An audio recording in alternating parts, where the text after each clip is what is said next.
ఓలే ఓలే ఓలే ఓలే ఎంత పని ఆయలే కదలే ఊరిమిడిగా బాగానే పడే వెళ్ళే దెబ్బలు ఇంతకి ఎట్లా పడితేసి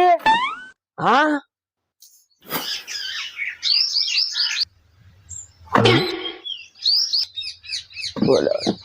బండి మీద నుంచి కింద పడినా చూడప్ప నేను బండి మీద 80 కిలోమీటర్ల స్పీడ్ తో పోతుంటే దాని అమ్మ కర్రకుక్క సడన్ గా అడ్డం వచ్చా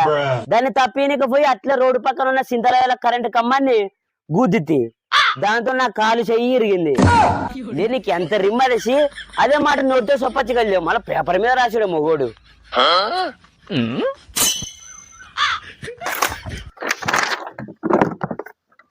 రోజుకు నీళ్ళక్కడ తిక్కనా కొడుకులు 50 మంది వస్తారు రిమ్మకైనా అడిగిందే అడుగుతారు వాళ్ళకి చెప్పి చెప్పి నా కాలు కన్నా ఎక్కువ నా నోరు ఎక్కువ నస్తుంది